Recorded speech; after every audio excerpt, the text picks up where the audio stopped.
Welcome to Rock is Reality. Get ready for unfiltered and unapologetic culture, entertainment, relationships, and a little bit of politics on Motor City Woman Radio. Follow Rock.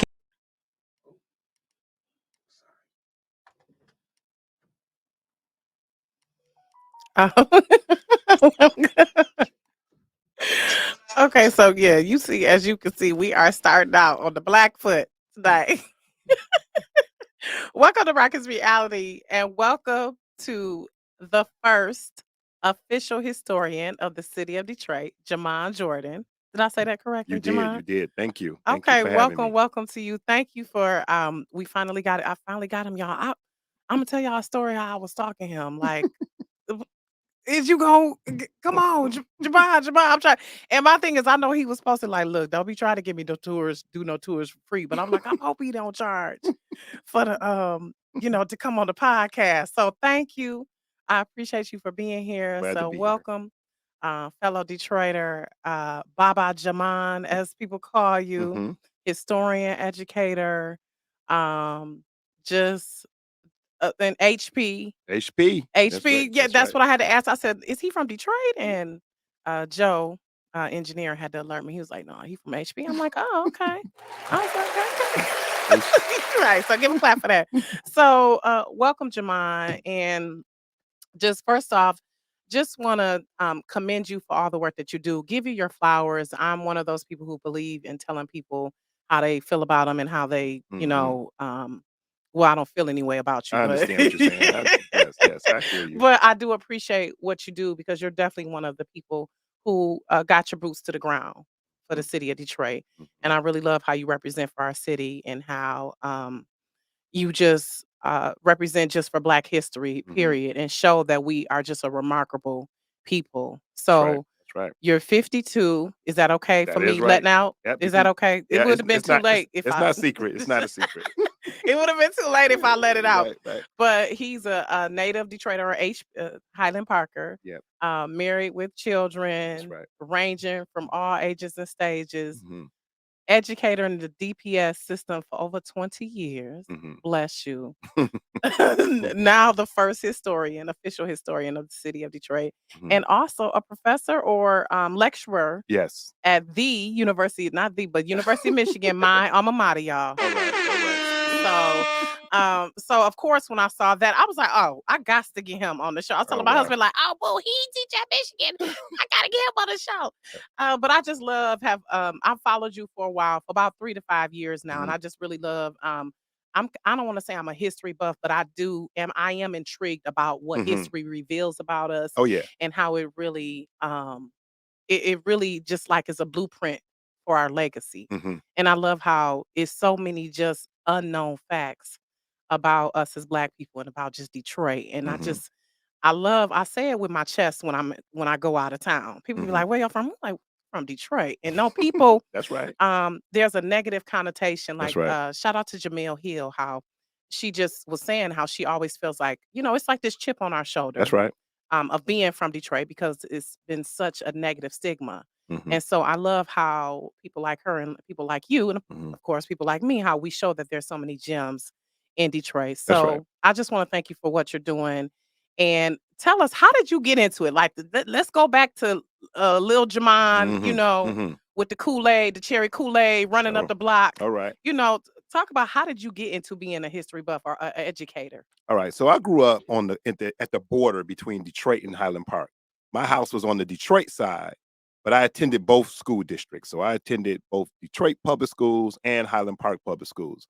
And the great thing about growing up at that time period is the majority of my teachers were African American.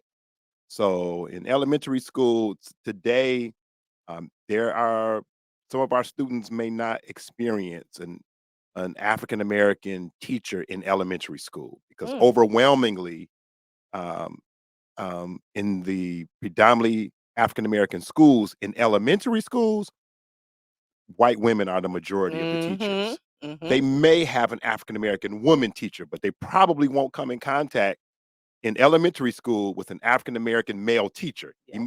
They might have a principal who's an African American male. They may have or gym. They may have a gym teacher, but none of the Right. the regular classes. but I grew up with that. So we had African American men teacher, African American women teachers, and we also had some white teachers. So I grew up in an environment with teachers who were dedicated to instilling some level of pride in the students, and sometimes that pride was about being black. Yeah. So I grew up in that. So that's part of why it started out really early. Again, I attended both schools. So I attended Halley from it was Halley Elementary, or Halley. It was really K through 8 when I first got there in kindergarten. And I attended that school from K through second grade, and then it switched to a middle school. It became a middle school. That's when I switched over to Highland Park schools because again, I Was lived on it the Hallie border. Magnet Middle? I remember So when they did the yeah, whole so they magnet switched it thing, over to a right? magnet school. So what I was Mhm. there pre-magnet. Okay, Yeah, so okay. I was there pre-magnet, and then I went to Liberty, and now I'm in Highland Park. And I kind of switched off. I would go to a Highland Park school, then a Detroit public school, but I graduated from Highland Park High School, Okay, Highland he Park Community really High did. School, class of '89. He like making All that right, clear. so Right quick, Jamon, did you get to share the Rockies reality video? I Or think I did. on your Yeah, I let's could. just double check because we Let's want to see. make sure Yep, everyone I is want to be tapping everybody to in. be able to see it. Going to the So nope, that's yep, not let's it. okay, so go back. Let Yep. me go. Let's see. Yeah, we just just right quick, Okay, here we y'all. are. Yep. Yep. We want to make sure that everybody, if you go on my page, you'll be able to Yeah. watch it and comment. Yeah. And so Yeah. I'm sharing it Gotcha. now on Awesome. my page. Yeah, thank you. Thank you. Thank you. Awesome, Yep. awesome. So, yeah, so So so so oh yeah, let go me let ahead. me finish. So by the time I got to high school, hip hop is a major thing going on. Now, I always loved reading, and again, the teachers were instilling um, Black history, Black pride into us, and then this hip hop thing kind of blew up, and I was a rap fan from Sugar Hill Gang, Love it. so I love since 1970, since to the hip to the hop, so and when it went through the phase of Black consciousness rap. So when we the get to the 90s. yep, we The get golden era, by the way. the late '80s, really. Right. When we get to Yeah. Public Enemy, Right. their particularly their second album, "It Takes a Nation of Millions to Hold Us Back," that came out in '88, Right. and then you get KRS-One and Boogie Down Productions, their albums, which run from '86 and through the '90s, but Yeah, really you're right. that beginning period of that Black consciousness era in hip hop is in the late You're 80s. right. Yep, And it you're right. continues though Yeah. through the 90s, but it starts in the late 80s. Once we get to that period, now With main we source got and all of that. yeah, you Yeah. got now you got this hip hop doing what some of my teachers were doing, trying to instill this Black history and this Black pride. And this is, of course, a music genre that I love. And so I began listening to the lyrics, writing the lyrics down, learning, going to the library, reading about some of the people that these rappers are talking about in their rap songs, people like Marcus Garvey and Malcolm Mhm. X and the Black Panther Party. So I'm reading about this. And so I'm studying, I'm writing papers for my class. And so when I graduate, I go to college and I triple majored at Western Michigan University in Black Studies. Oh, Um, the Go Broncos. Okay, yep, go sister. Okay, Broncos. my sister's in some. Black Studies, American Studies, and Sociology. So I triple majored. When I graduated, I came back to the city of Detroit. I was a social studies teacher. So first I was a teaching assistant, a substitute teacher. Mhm. I taught K through 12, but eventually I was a middle school social studies teacher for about 10 years. So all in all, I taught about 20 years in the classroom. 10 of those years were middle school social studies. Okay. And it would be there that I would try to do what teachers had done for me Right. growing up. They had instilled that Black pride, that Black history, that groundedness in my own people and culture. And so I tried to do the same for my students. And what was missing when, as a teacher, at first was Black history. It just wasn't a major part of the curriculum of schools Mhm. when I got out of college and came back to the city of Detroit to be a teacher in 1999. When I got back to the city of Detroit to teach in 1999, Black history was not a major part of the curriculum. Of Not at all. course, Martin Luther Unless King, your teacher right? incorporated it. Yeah, yeah, Unless your teacher oh, I'm sorry, right. hold on, Jamal, just right quick. Yep. I need you to go to your Facebook page and Okay. share because you're sharing it from the YouTube. I'm sorry, Okay. I just want to Yeah. make sure we get the most. All right. So go Let's to Rocky's Rocky's Reality. Yep, reality. on the Facebook page. Oops. Rocky's reality on Yep, and Facebook. Oh then yeah, there yep, it share is. that. Yep, Yep. share that video. Yep. There we go. Yep, there Okay, we I go. got it. Yep.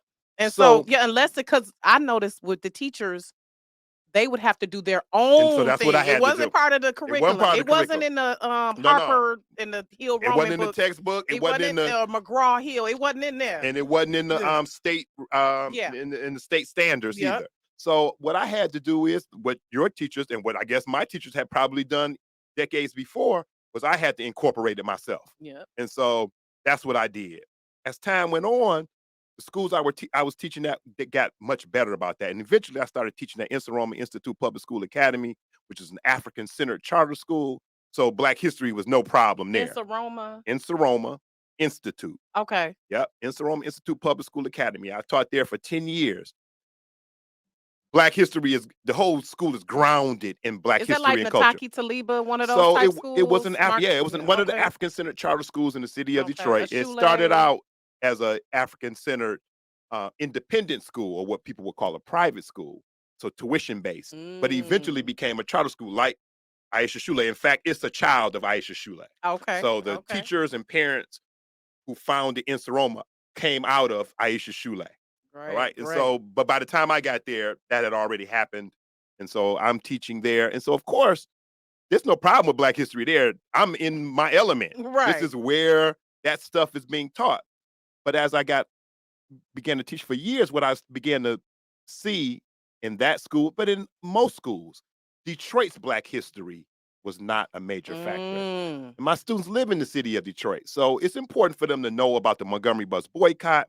It's important for them to know about the marches in Selma for voting rights. It's important for them to Right. know about the Black Panther Party starting in Oakland, California, Malcolm X being the minister at Temple Number 7 in Harlem, New York. It's important for them to know Harriet Tubman leading the Underground Railroad on the East Coast. It's important for them to know all of those aspects of Black history, but Detroit is a part of all of that history.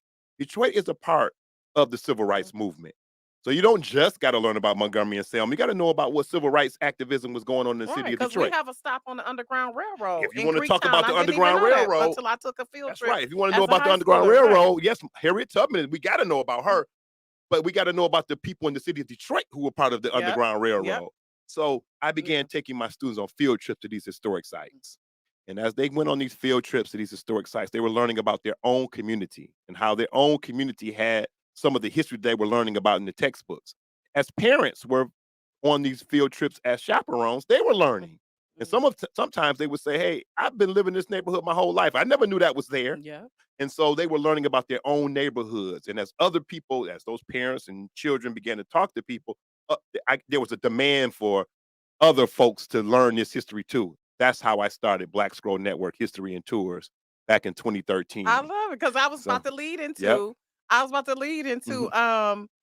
I love when guests do that. Y'all go Yep. to the right to the next little Right. So bullet that's point I'm about to go to. yeah. Because congrats on that 10 Yes, years 10 this years. year's. Yeah, it'll be 10 So years in so I July. lo- so that just was born from a need because I'm sure the parents was like, hold on now. That's right. When I first started, the reality of it is, I think I started, it was free or dang near free. I just wanted the parents and folks to know this history, and whatever Hmm. they donated was good. It wasn't originally like a real true business. It was me leading some folks to learn some of this Detroit history. And if they gave me a donation, then that was great. Eventually, it evolved from that to an actual business with people being able to book and reserve tours for their groups, people to join my public tours.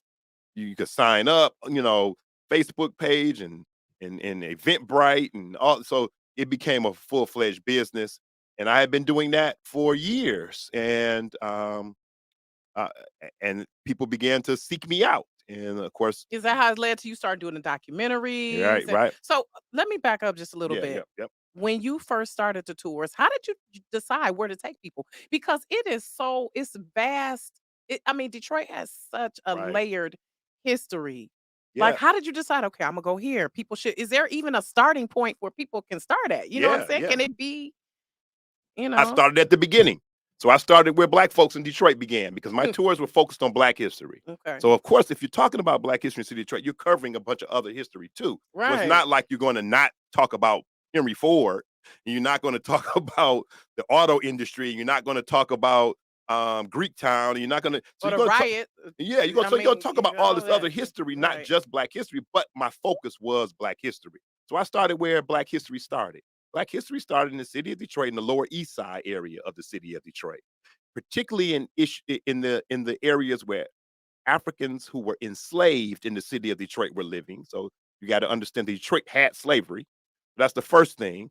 Where were they living when they were enslaved? In the city of Detroit. So we started there. So And there were slaves in the North, that's right. and that was because that's something I learned when I was in That's school. right. By the way, I was my double major was Afro American and African Oh, Studies, good, and good. I learned there was a Northern Yes. form of slavery as That's well. right. People That's thought automatically since you were in the North you were free, but no, that was not no, true. that definitely was not So true. okay, Yeah. so go back. Yep, So we it was from originals so who were Yep, enslaved in African Detroit. folks who were enslaved. And of course, if you got slavery, you got the resistance to slavery. You got people fighting. And of course, out of that will evolve what we know as the Underground Railroad. And the Underground Railroad is a portion of the fight against slavery, what we know as the abolitionist movement. So my tour started in the areas where Black folks started, the Lower East Side areas that we know now today as Lafayette Park, Greektown, Elmwood Park, and of course, just the downtown area of the city of Detroit. So just Hmm. downtown Detroit. And of course, the riverfront has the Gateway to Freedom International Underground Railroad Right. Monument. So that's where my tour started. These were walking tours originally. So Okay. my tours, I didn't have buses and vans and none of that. I was just doing walking tours. We meet at Campus Marshes and we start walking to these historic sites. I still do walking tours, but I also do bus tours and van tours and all of that now. But originally, it was walking tours. And so we focused first on the Underground Railroad and the period of slavery in the city of Detroit. That's where we started. And then, of course, I did tours at the museums. I did walking tours inside of the museum, the Detroit Historical Museum, the Charles H. Wright Museum of African American History, and the DIA, the Detroit Institute of Arts. So I did tours in those three venues. So that's how the company started, doing walking tours. Of course, since then, we cover civil rights, we cover Black Bottom Paradise Valley, we covered Midtown history, we cover a Boston Edison, we cover the 1967 rebellion, we cover all of the uprisings in the city of Detroit, we cover, of course, Motown history, and people like Aretha Franklin, we cover that history, other celebrities, their history in the city of Detroit. So we cover almost any kind of topic that deals particularly with African American history in the city of Detroit. And of course, we can tailor a tour for what people want. Some people want a little bit of civil rights, a little bit of Underground Railroad, a little bit of Motown, a little bit of Aretha. We can do that too. We mix them all up together. And so that's generally kind of what the family reunion tours are. They're like a hodgepodge, a little bit of each, not just all one thing. And so that's what I do, even to this day. But in that, people began to learn about this information, newspapers and journalists, and eventually I began to um, be become a consultant for a number of documentaries. And I'd say at this point, it's about 30 or 40 documentaries that I've been a part of. Not all of them have ever come to air, but a lot of them have. And so I'm in a number of documentaries. Of course, the most probably well-known documentary is the BMF documentary. And it's probably the most recent one I've been involved in, but I've been in a number of other ones for the History Channel, for PBS, um, for American Experience, for Smithsonian Channel. So I've been in a lot of documentaries, um, for TV One, BET. I've been on a number of documentaries that deal with Detroit's history. And as that occurred, there were feature film makers who are doing feature films that sometimes touch on Detroit's history. And so they began to approach me and have me to be a historical consultant for some of the feature films. And of course, No Sudden Move came out back in 2021, and that was probably the biggest feature film that I've been involved with. But it's not the only one, but it's the biggest one I've been involved with. And of course, Don Cheadle was the main character, and he played the main character in that film. Kurt Coins, the character he played, but it was a Steven Soderbergh film that aired on HBO Max, and so I served as the historical consultant for that film. But so yes, I those kinds of things happen eventually, and I do tours for institutions, colleges, universities, public schools, and so the U of M, University of Michigan, had been one of the schools that have done a lot of tours with me, and they brought me in as a teacher. I teach the Detroit history class.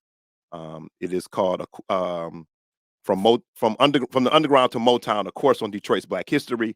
So I've been teaching that class at the University of Michigan since 2021. And shortly after I began teaching there, the city of Detroit appointed me as the official historian for the city of Detroit.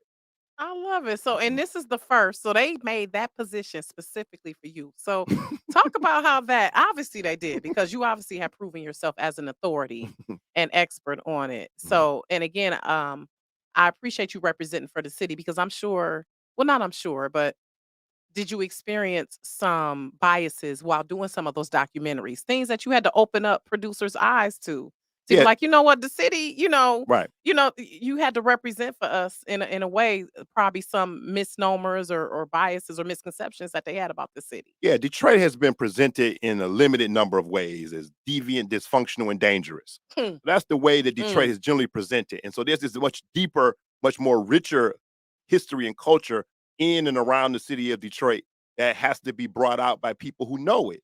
And many people come here who swoop down from Time Magazine or swoop down from HBO or swoop down from some other um, um, media source. They only know the stereotype of the city of Detroit, the stigma of the city of Detroit, and they don't know the true Detroit. And so, um, by helping them learn some of this history and this culture, it has opened the eyes not only of people who swoop in, but even people here in the city of Detroit, particularly in the region around the city of Detroit, many of them don't know this deeper mm. history, and they have negative connotations about their own city. And so I hope to, in fact, it's more important for me to do that to uncover some of our own biases about our own city than it is Mm, for me for the people who are coming from outside. mhm. People from outside, if I can get some of them to change their ideas, that's great, but the people who are here in the city of Detroit, it's more important for them to know the true Detroit and the true Detroit history because it's connected to them in their everyday lives.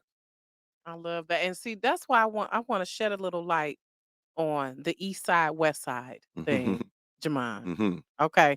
And I know you kind of neutral because you from Highland Park.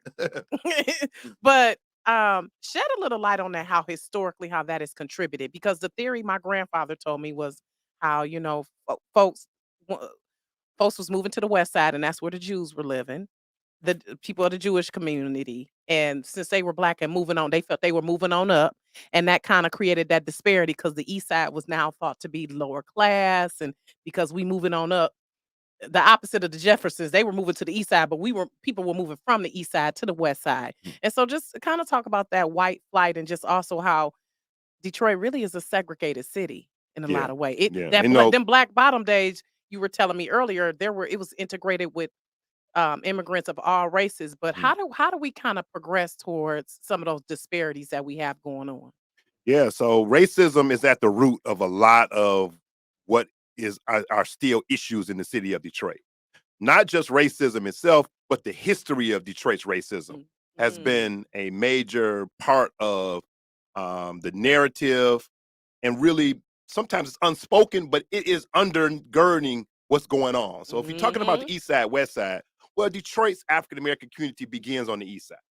Black Bottom is an East Side neighborhood. So let's be clear. It's a lower East Side neighborhood. It is the neighborhood today. It would have been what we now call Lafayette Park, Elmwood Park, Bricktown, and Greektown. That would have been the historic neighborhood of Black Bottom. That's an East Side neighborhood. It's east of Woodward. So that would be an East Side, Lower East Side. We would call it much of that downtown today. But back in the day, a lot of what we call downtown was residential. It mhm. wasn't central business district. It was folks living and going to school and going to church. And so that would have been the East Side neighborhood. That's where black folks started in the city of Detroit. The East Side, particularly Black Bottom, is the center. It is the foundation for the black community. That's where black folks started. Now, of course, by the time we get to the 1930s, the, all the different groups of people who used to live in Black Bottom alongside black folks. Let's be clear. Black folks have been living in the area known as Black Bottom, the lower east side of the city of Detroit, since the 1700s. When the French arrived in 1701, they brought Africans, enslaved Africans with them. So when Mm. Antoine Lomé de la Morsuie de Cadillac arrives on July 24th, 1701, there are French slave owners who are coming. And so you get Jean Rivard, you get Noel Saint Aubin. We say Saint Aubin. today. Oh Lord, Alexander Shin. I've been saying St. Albans wrong. You've been saying it right because in Detroit we don't pronounce them the French. We don't use the French pronunciations. That's why we call the city Detroit instead of Detroit. Twi Yes, Right. you So are we don't right. use the French pronunciations. But I'm just telling you what his name was Right, at the right. time. Noel Saint Aubin, Aubin. Alexander Shin. We say Shane. Oh my God. Um, It's probably what is Louis Gratiot? Deville de Quinder. Are we saying Gratiot No, right? we're not. No, we're definitely not saying Gratiot. Gratiot. We Oh definitely not Lord. saying Gratiot. But de Quinder. We say de Quinder. Lord. Um, Okay. We but these are slave owners in the city of okay. Detroit. So Mm. Antoine Beaubien, we say Beaubien. These are slave owners in the city Lord, of all Detroit. these names. So these Africans and indigenous people, Native Americans, are also enslaved by these Mm. Frenchmen. So they're enslaving people. So they've got slavery. But of course, you got slavery, you got the resistance, you got people fighting against slavery.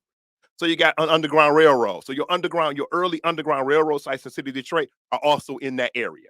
So Second Baptist Church, Right. the home of William Lambert, the home of George D. Baptiste, the home of William Webb, um, the home of some of the other leaders of the Underground Railroad in the city of Detroit. They're all in that same neighborhood as well.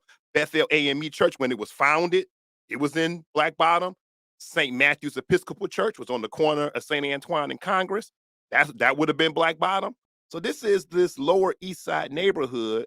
This is where Black folks live, but they don't live there alone. Even when slavery is over in the city of Detroit, and they're still people helping others from other states escape from slavery. And we have an underground railroad in the city of Detroit.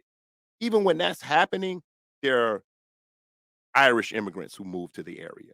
Mm. German immigrants begin to move to the area. And Okay. eventually, German immigrants will be the majority in that neighborhood. About a fourth of those German immigrants are Jewish. So you got Jewish folks there. You got Polish immigrants begin coming. You have Syrian immigrants coming, and some of those Syrians would be what we would call Arab today. So your Mm. first Arab immigrants before Dearborn, they live in Black Bottom. And of course, Greek and Italian immigrants will come at the end of the 1800s, which is how you get a Greek town.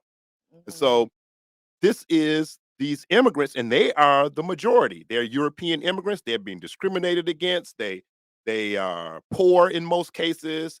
They open small shops. They're not wealthy in most cases. They open up a business strip on Hastings. This is what, and they're living right alongside Black folks who are doing some of the same things they're doing. And they can't get jobs in many places because people, and I'm putting this in quotes, I'm doing the quotes, making my air quotes, white Native American natives to the United States.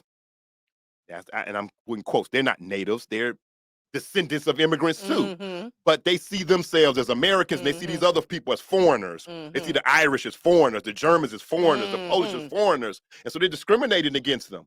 But as those Polish and Irish and German immigrants and Greek immigrants and Italian immigrants have children and grandchildren, they're not from Italy.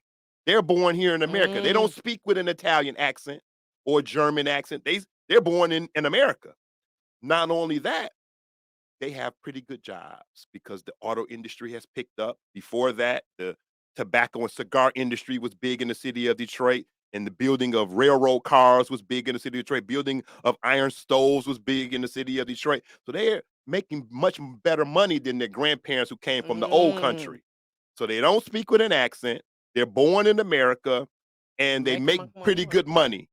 They're white. They have evolved to become white Mhm. Americans. So they can do what their grandparents couldn't do.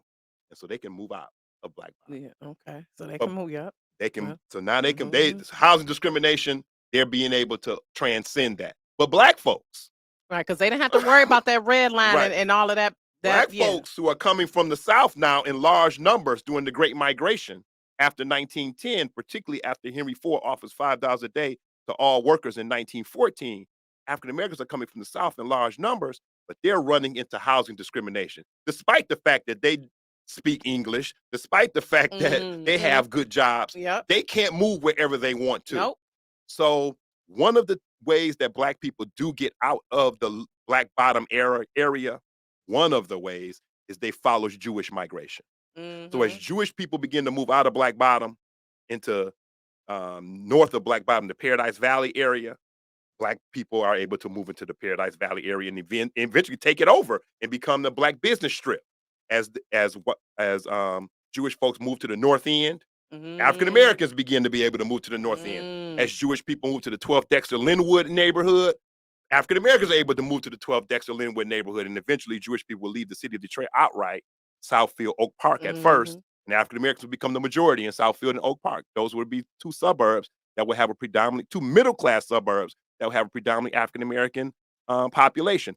African American migration follows Jewish migration in and around the city of Detroit. So they're moving Mm. out of Black Bottom. Black Bottom, of course, had been the discriminated neighborhood, the neighborhood that African Americans were forced into, that they were cordoned, they were overcrowded in because of housing discrimination. So had become run down.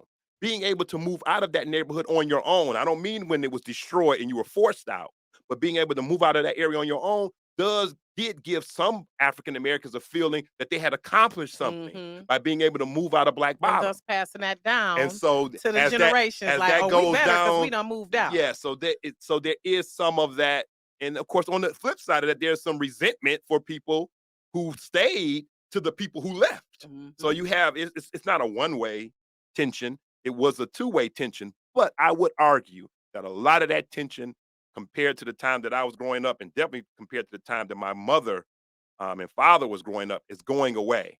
That east side, west side tension is much less today than it Oh, you was. think so? Because Yeah, people still be talking they crazy still too. talk, But but I wanna go back to what it's you said more about joking following. now than it Yeah. was back then. Okay, Yeah, okay. back Yeah, then you're it was right. for real, for real. Okay. Now it's more teasing.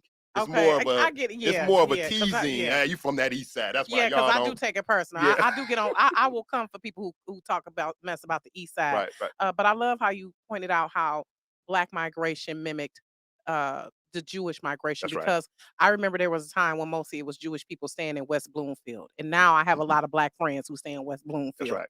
So that really, I love Yeah, because how we have um, transcended those redlining barriers that held us back. yes. So one of the things is Jewish people were discriminated against in housing as well. Not to the degree that African Americans were, but they would be in most cases, the last group of what people would call white folks who would be able to move into a neighborhood. Right. So Okay. by the time they got into the neighborhood, all of the other white ethnic groups have been into that neighborhood and been out. And Mm, so who's coming after Jewish folks? It's nobody, it's no other white groups left. pretty The much. only so if they're gonna sell a rent, who are they gonna sell a rent to? It's only one group left, Mhm. and that's us. And so African Americans would be the group that would come to the areas where Jewish people had just left, because Jewish people, in most cases, face the highest level of discrimination among white groups. Right. Among Okay. white groups, they face the most discrimination. So they'd be the last white folks to get into a neighborhood. After them, there are no other white folks coming. So that's us. Mm. We would end up in What those what neighborhoods. is your thoughts on, and I love thank you to everyone watching. Shout out to Miss Marguerite Adams Gray, Charles McKay. Hey Gigi, my auntie Claudette. Shout out to everyone watching. What are your thoughts on changing the landmark names? Because to me, Coleman and Young is always the city county building. Mhm. Um, what is it now? Huntington Place. That's always gonna be Cobo Hall to me. I don't. This is my thing. Like Yeah. that's just like saying let's change the name of Belle to me. Mhm. Like the GM building is always gonna be the Renaissance building. Which, by the way, GM building used to be on what used to be Cat is now Mhm. Cadillac Mhm. Place. Mhm. So, my thing is, I don't know. It's so many traditions that have been formed in these buildings. To me, I don't know if changing the name really does anything. What do you think about that? So I'm in most cases I'm with these changes. So when we come for, let's start with Belle Isle. So Belle Isle wasn't always Belle Isle. So let's start there. It Okay. was Wannabeezy. That was what it was. It was White Swan Island. That's what the Ottawa named it. It was their land first, and they named it after the animals who inhabited the island, white swans. So they named it White Swan Island. When the French came, Louis de Ville de Quinder names it Ile Couchon, which is Hog Island. He named it that because he's storing, along with the other Frenchmen and French farmers, they're storing their pigs on the island. So the island becomes a farm and a storehouse for French landowners, Mm, wealthy French landowners, and many of whom were also slave owners. mm. So the Campbell family, Joseph Campbell, slave owner, John R. Williams, he's So that's also what a I'm saying. You would have to change the whole right. city then, Jamal. So This is my thing. so they It's named so it. entrenched in the city. Would you change the street too? I mean, like, So they named it First, it was Ileo Couchon. So it was Wannabeezy by Native Americans, then Ileo Couchon by the French, and then the Campbell family named it Belle Isle in honor of Isabel Cass, because Lewis Cass and the Campbell family, those families had intermarried. Lewis Mm. Cass was the second territorial governor of Michigan. They intermarried. Mm. That's how it becomes Belle Isle. Okay. So Belle Isle is the third name of the island. So Okay. it's been changed, and we go, and now we all know it by that name, like that's Listen, been or The always the Rock. name. I mean, it's The Rock. Really, Right. it is The So, Rock. so I'm good with the name changes. I'm good with Shane Park not being the Aretha Franklin Amphitheater now. I'm good with that because Alexander Shin was a slave owner. I'm But happy does with it it really being named. change it though? It I'm doesn't change the traditions that were made there. That's my no, it thing. don't change Him that. being racist doesn't change the traditions that Oh we no, no, that no. we But honoring when you name a building after a person, what you're doing is you're honoring that person. So it's not just about the things that happen there. That those things that happen there are great, whether it's Shane Park, whether it's Aretha Franklin, whether it's don't have no name. Those okay. things that happen there are still great. But when you are giving honor to a particular person, ought we be giving honor to the Queen of Soul who grew up in the city of Detroit? We ain't had no amphitheater named after her. Why wouldn't that be named after her? So I think that was a great move. Naming the city county building after the first African American mayor in the city of Detroit, Coleman Young, I think was great because had it not been, I'm gonna be clear about this, had that city county building not been named after the Coleman A. Young Municipal Center, it would have been named sometime later after some other mayor of the city of Detroit. Okay. So what we gonna do? Pick Coleman Young or pick No. some later Yeah, mayor? because it probably wouldn't have Yeah, Kilpatrick probably wouldn't have that right, wouldn't have went too well. That right. probably So it would or have even got Archer. That at some point, you not a city hall is going to get named after somebody. So okay. it started as city county building, but at some point it was going to get named after somebody. I am happy that it get named after the first African American mayor of Detroit, the longest serving mayor of the city of Detroit, Coleman Alexander Young. So I'm happy for that. Cobo, of course, we all know, or we should all know, that Albert Cobo was a segregationist. He runs for mayor. He wins 3 elections. He dies in office. He is the mayor that is behind the destruction of Black Bottom and Mm. largely behind the destruction of Hastings Street and Paradise Valley. The plans for that begin while he's the mayor. They don't actually begin destroying it till after he's passed away, but the plans for it to be destroyed is under his mayoralty. And so Cobo is behind that. He wasn't, it's not a hidden thing. It's just that people have forgotten, but it wasn't a hidden thing of how he felt about the African American community while he was mayor.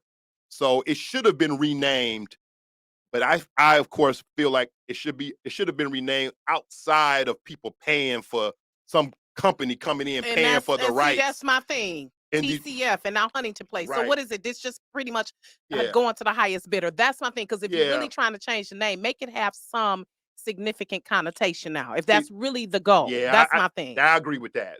That's my And that's thing. been a Detroit problem for a long Okay, time. make it matter. When Antoine Lomé de la Motte Sieur de Cadillac comes to the city of Detroit, he builds Fort Pontchartrain du Detroit, basically where Hart Plaza is, where Cobo is, running all the way up to what is now 4th Street. So that's why it's called 4th Street, because it was the border of the fort. So he builds this fort. He names it Pontchartrain after the French nobleman who gave him the money and funded his whole Mm. expedition.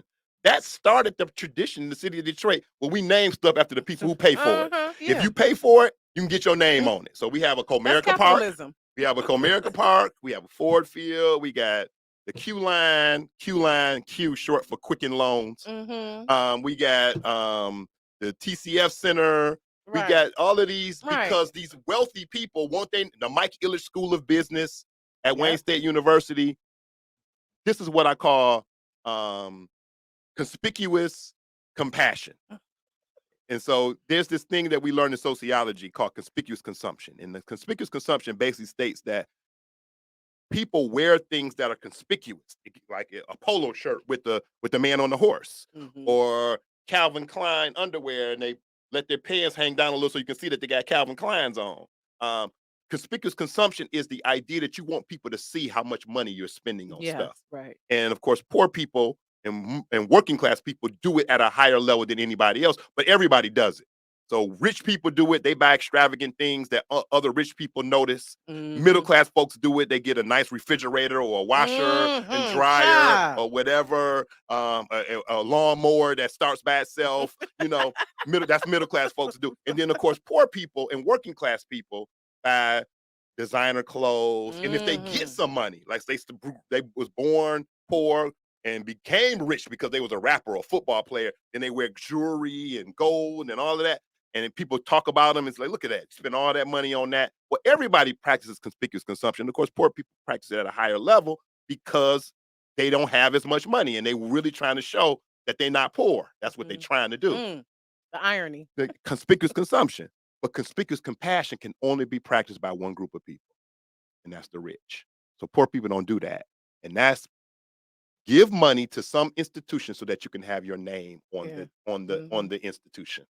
And you want your name to last in infinity because you gave that money.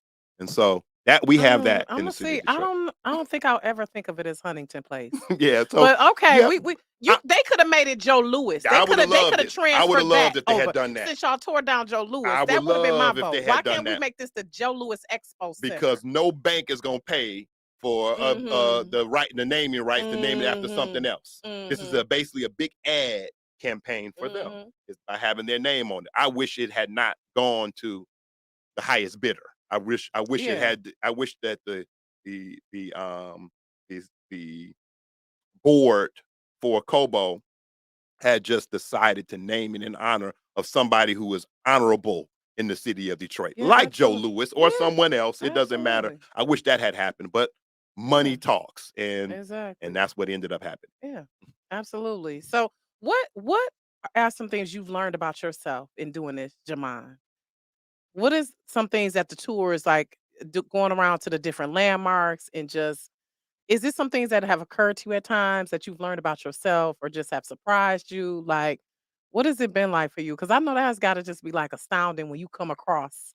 Like, do you feel like you be pulling just discovering a gold nugget All the sometimes when time. you're All the like, time. dang, Yeah, okay. all the time. I'm always learning. I'm always learning more than I knew before. Sometimes I'm learning it just in the work and going to the places and in archives and in books and research. Sometimes I learn it that way. Sometimes I learn it because people go on my tours and they have information. So they'll say, "Hey, I grew up on this block and this and such happened here." And so I learn a new thing. Or people say, "I'm the great grandson of so and so," and they give me more information about that person or that event than I had before. So I'm always learning new things. But one thing that is probably I learned this early in this business, in this tour business, is that all Detroit's history is connected. So that's what I learned. That there is no way of separating history from something else. So Mm, I can call it the Underground Railroad tour and do a tour on the Underground Railroad. But the reality, if you take that tour, you will learn how the Underground Railroad is so connected to what we call the civil rights movement. And that you could argue that there is no real separation between the two. The Underground Railroad is just the early part of the civil rights movement. mm. The same people or the same families, the same institutions, the same churches, the same neighborhoods, the same institutions are involved in both. So you learn that information. For instance, William Lambert, one of the leaders of the Underground Railroad in the city of Detroit, he's a station master. He's hiding people in his house. He's a conductor. He's taking people from one place to another, even over to Canada to get free. He's married to Julia Willoughby Lambert, who is also an Underground Railroad leader. So they're both working, they're partners. They have a child, Benjamin Willoughby Lambert. So Julia Lambert and her husband, William Lambert, have a child named Benjamin Willoughby Lambert. Benjamin Willoughby Lambert is one of the founders of the Detroit branch of the NAACP. His parents are Mm. Underground Railroad leaders. He's a civil rights leader. One family, one generation.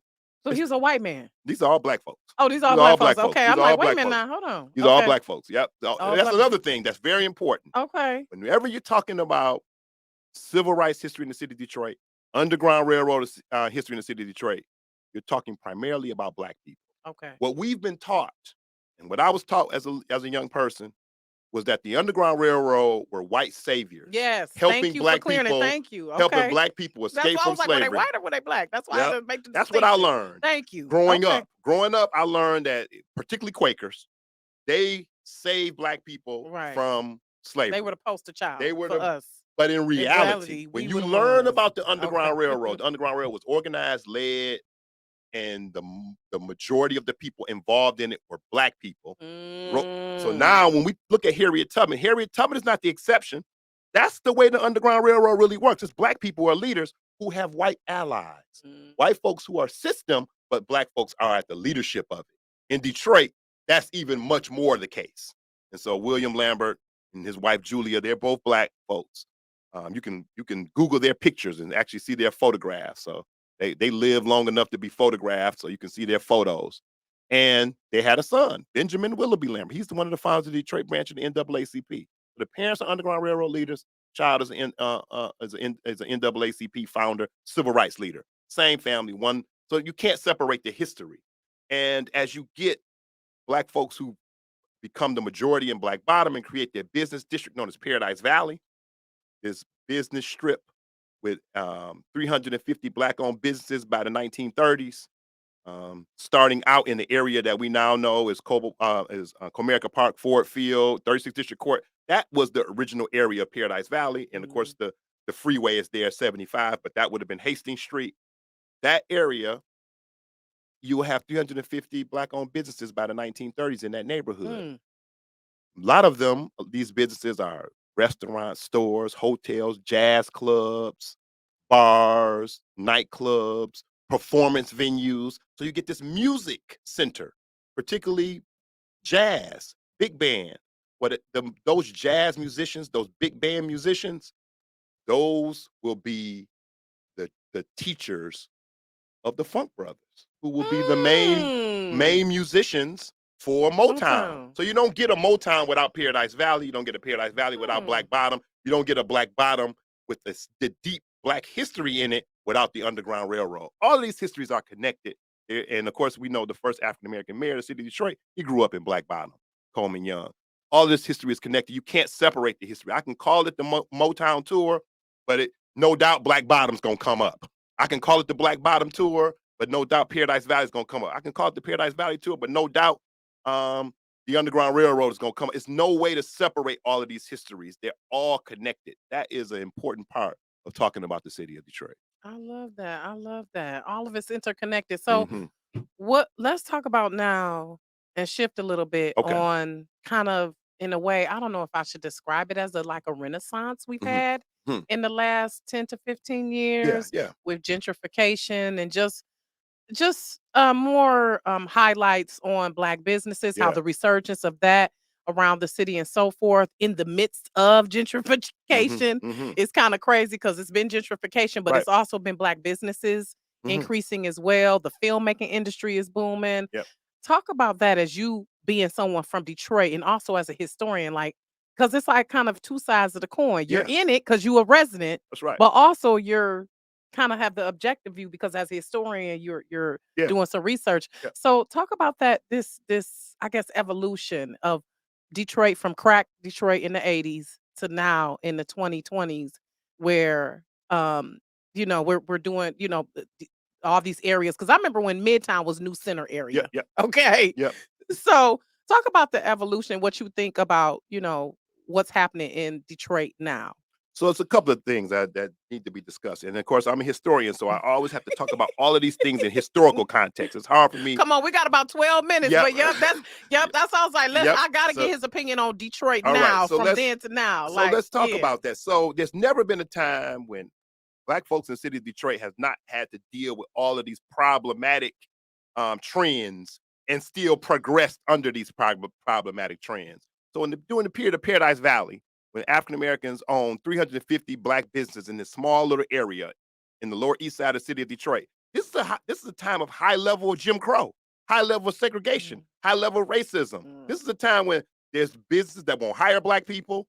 Black people are the last to be hired, the first to be fired. These are mm, places. This is a time period when black folks try to go and stay at certain hotels. They can't stay there. They mm, try to go to a certain kind of bar or club they won't be allowed in. The YMCA will not let black folks join the YMCA, the downtown YMCA. Black people have to start their own YMCA, the St. Antoine YMCA in Mm. Paradise Valley. Black women can't join the downtown YWCA, have to start their own YWCA, the Lucy Thurman YWCA in Paradise Valley. This is a high time, but at this time, Black people say, okay, one of their responses to the segregation, one of the responses, not the only one, but one of them is to start their own, create their own institutions, create their own businesses, and thrive that way. So now we live in a time in the last 10 years or so, probably a little closer to 15 to 20 now, where downtown and midtown has been this resurgence. When I was growing up, a lot of those businesses were blighted buildings or they were Mhm. abandoned. Mhm. And now you go down to these areas and there's clubs, restaurants, stores, shops, all open, Mhm. bustling, whole bunch of foot Right. traffic going on. And you have to, on one level, be, man, this is really great that it is all this stuff Mhm. happening in the city of Detroit. But you know, at the same time, the African Americans have been blocked out of some of this development, Mhm. partly because Black Bottom and Paradise Valley were destroyed by federal, state, and local policies. So the city policies, federal government policies, and state policies destroyed this African American residential neighborhood, this African American business district, and the main strip that ran through both, Hastings Street.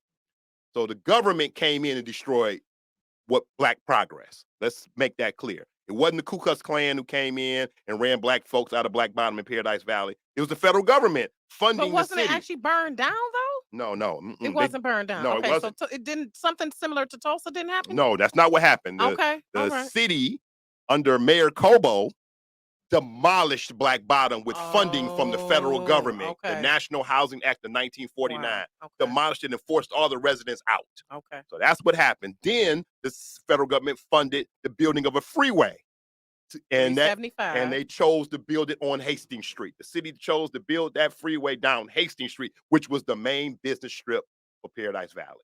So that is what happened to black folks. It wasn't no race riot, Ku Klux Klan. Detroit has had race riots. And I'm not saying they haven't, but that ain't what destroyed Black Bottom in Paradise Okay. Valley. So Okay. that's the first thing. Okay. So you get this thing that happened. Now let's say that didn't happen. Let's say the federal government didn't fund the destruction of Black Bottom and city policy didn't destroy Black Bottom in Paradise Valley and Hastings Street. Let's say that didn't happen. And you had 350 Black owned businesses in the 1920s and 30s. What would that look like in the 100 years later? If you had 350 Black businesses back in the heat of racism time, what would it look like 100 years later? You would have six, seven, 800 Black owned Right. businesses. Right. They wouldn't be billionaires, maybe not all of them, maybe a couple of them would be, but you'd have a bunch of millionaires. Mm. Instead of downtown development being really dominated by 2 or 3 billionaires, Right. it'd be 30 or 40 Right. Black Right. multimillionaires. It Right. still would be developed. Now let's say something else. A lot of the development that you see in downtown and midtown being done by 2 or 3 billionaires and other developers, not just those 2 or 3 billionaires, but other developers, is being funded by taxpayer money. So the Ilitch family, of course, Dan Gilbert is the wealthiest Michigander. A lot of their development is not, they're not spending their own money, they're spending our money. So state taxpayer funds are being distributed so that they can build bigger and more. Mm. About half of what it costs to build the LCA, the Little Caesars Arena, came from taxpayers. About half of Mm. that money, about $400 million of it, came from taxpayer money. So now Mm. That don't let's sound right. That don't sound now let's fair. say That don't let's sound billionaires getting taxpayer money. That's right. That's what happens in the ooh. city of Detroit. Mm. Now let's say those Black business owners in Paradise Valley, not only they weren't run out by urban renewal in the building of a freeway. Let's say that not only were they not run out from that, that they got those taxpayer $400 million in taxpayer funds to expand their businesses.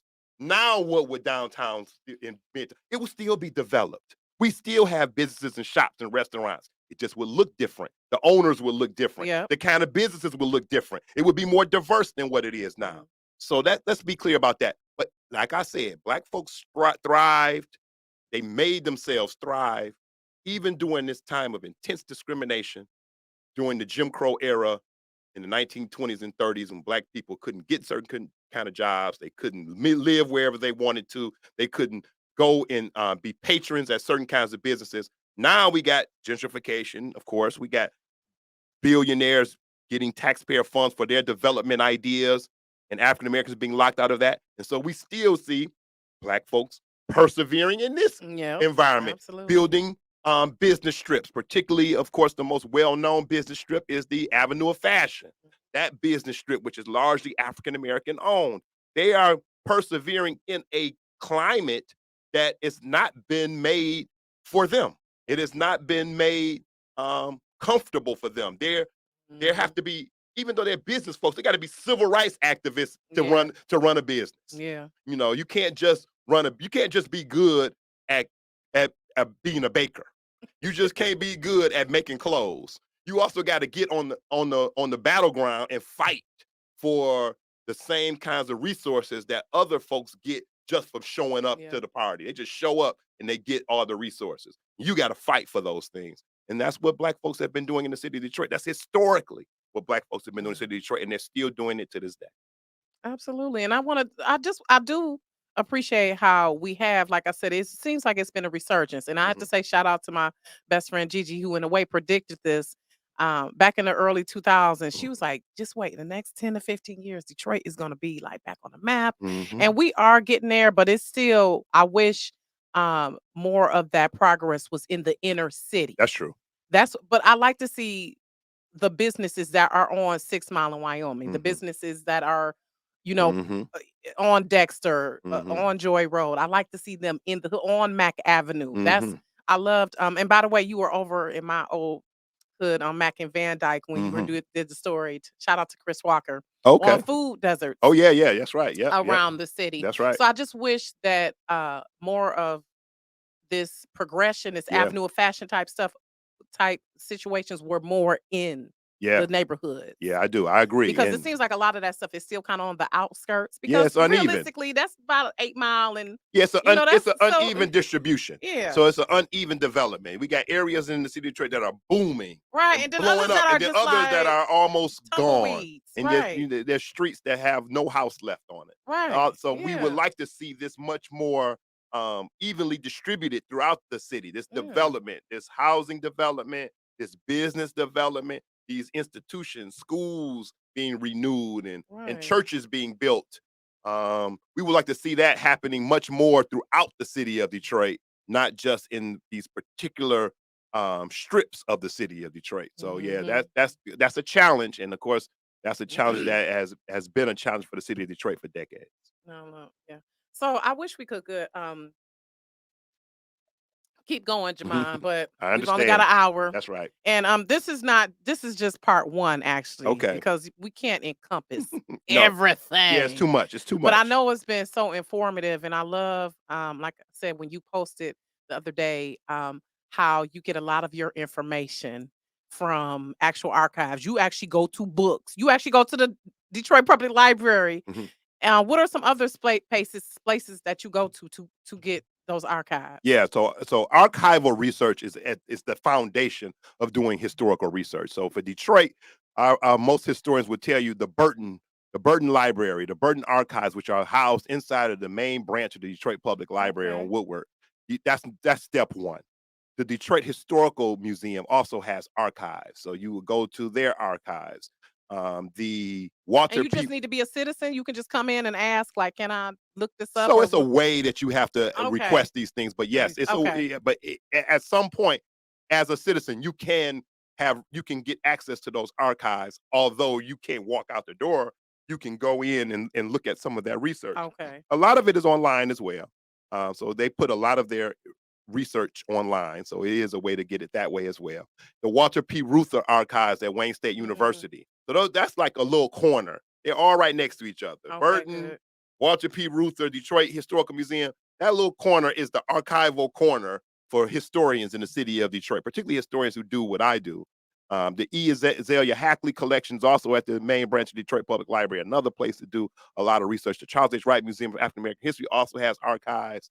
And so that would be another place you can do a lot of research. And then, of course, sometimes you got to go to the universities. You got to go to Michigan State University. You got to go to U of M, the Benton uh, um, library at, at U of M. You got to go to these other places and do more research. And of course, you might have to go to the Library of Congress or get some of their files and some of their information as well. But you start right here in the city of Detroit. That's more you find much more information than you can find in any books. But books are the next level. So you go to Okay, of course. books and you read books about the city of Detroit. Detroit Almanac is very important. I think everybody should have that. The Detroit Almanac by Peter Gavrilovich and Bill McGraw. um, Black Detroit by Herb Boyd, all of the works of Ken Coleman on this day in African American history in Detroit. That's a very important book. I mean, there's many others. The Fluid Frontier about the Underground Railroad in the city of Detroit. That's another very important book that people ought to have about the city of Detroit. And there's many others. I can't name them all, but Yeah. these are these will give you a good start in Detroit history as well in the books. And once you move from the books, you would go if you're watching films, documentaries. Start with documentaries. Don't start with the feature films like Detroit and No, BMF no. and um, what's the other movies about the city, feature films about the city of Detroit. But don't start with those. Not that they're bad. The Temptations, they're not bad, but start with the documentaries about the To city get of more Detroit accurate, because you yeah. can get more accurate information and you get somewhere where you can begin doing some more research on your own. When you see that historian on that documentary talking, many cases that historian has written some stuff about Detroit. Now you can go research that historian and see what he's written or she's written about the city of Detroit and read those writings and then look at the footnotes that are in those writings and find more information about the city of Detroit.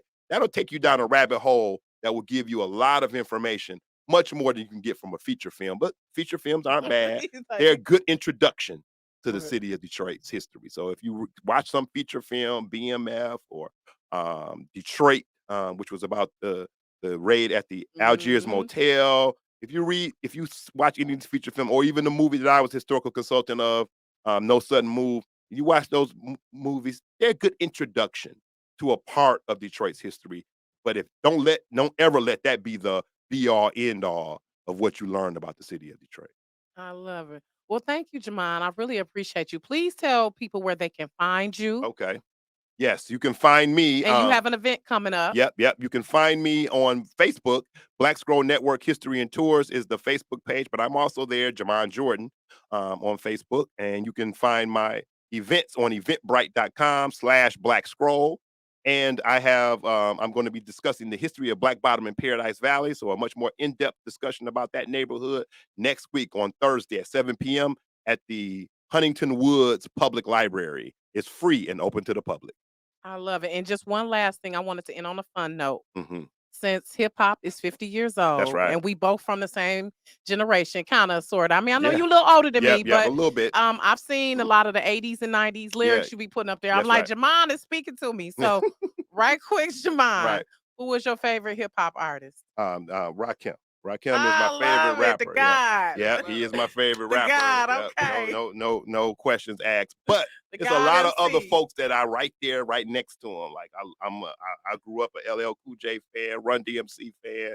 So they right there, right in there, right there next to him. I So love yeah, it. I love it. Yeah, I can't argue with the God though. you're right. He's definitely in my top 5. That's good. I don't know if I could ever say who my most favorite is Yeah, or my it's greatest always because it difficult. depends on It the depends. Yeah, mood and sometimes that's right. I feel that. I yeah, it'd feel be that. hard to like. I hate when I people feel like the that. greatest one. I'm like, I oh, have it to just admit that I depends. am I am definitely 80s bias. I have an Yes, I 80s mean bias, into that's for 80s and sure. 90s. That's why I Yep, said, yep. and to kind of backtrack, you're right. The 80s, late 80s is really when the conscious, Yeah, and that's why I was telling my daughter, it's not that the music was better. It's just that we had more of a variety. that's true. You had your conscious, you had your bubblegum, you had Mhm, your underground, you mhm, had your gangster rap. Like it was mhm. just so many levels to it. That's So true, that's true. again, I thank you, Jamon. Thank Y'all you so make sure much. y'all follow Jamon. Make sure we book some of these tours. Yep. Really appreciate it. And I'm gonna have to go on a tour. I think my mom and them will probably love that. Oh, yeah, that would be We need great. to go on a tour. So, but thank you everyone for tuning in to Rocky's Reality. Next week we got 2 shows. So next week we are back